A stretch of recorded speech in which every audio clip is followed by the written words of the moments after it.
Good morning, friends. We're on day 29 of our Sprightly book. There is power in starting small. Yes, there is. So, the example I use in my book, and I think about it a lot, is I had 20 pounds to lose for a long time. I hit my 40s and I was like, "Oh, I don't even know where that came from." And just not really making progress toward it.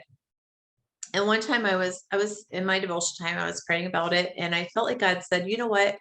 Think back when your girls were in cross country and they would just try to get past the next runner ahead of them. They didn't look at the whole race at once. They did initially, but they didn't look at it as they were running. They just try to pass the next runner and then the next runner and then the next runner until they were in the front or close to the front.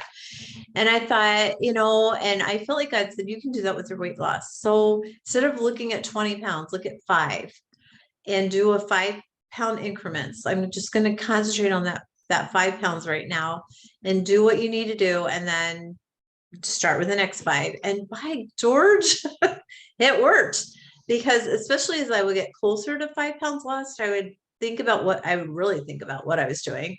Do I want the extra piece of whatever tonight, or can I stop eating a little bit earlier? Can I ... because I'm right there and I want to lose that next pound.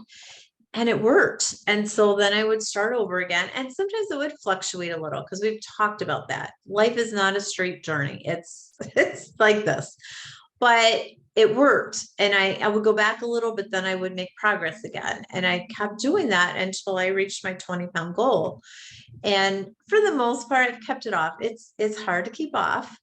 But I watch my weight very carefully now. And if I start to go up a couple pounds, I'm like, and do what I need to get back to where I want to be, where I feel good. It's really about feeling good.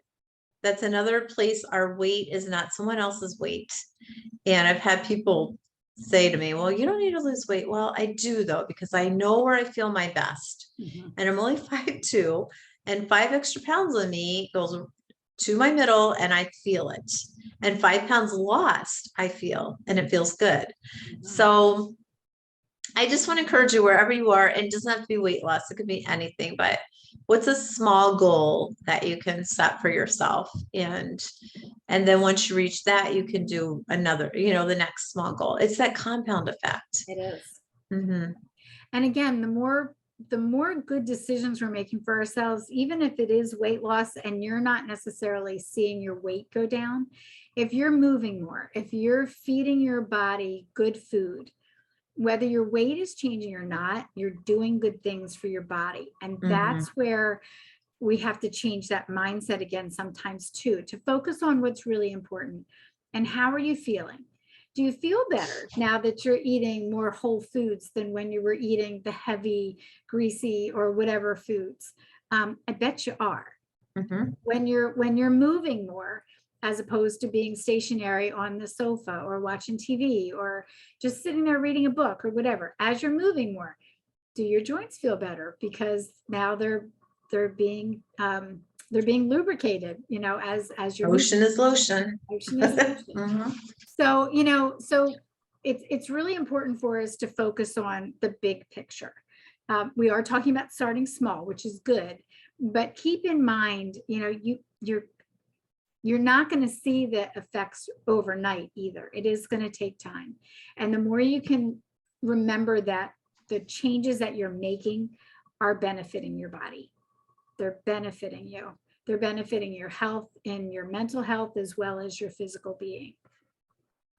And yeah, absolutely. Yeah. Yeah, yeah, it's not a race. Slow and steady. And you're going to fluctuate, and that's okay. Yep. So, yeah. All right, everybody. Tomorrow's the last day. So we'll see you then. Bye. Oh boy. Bye.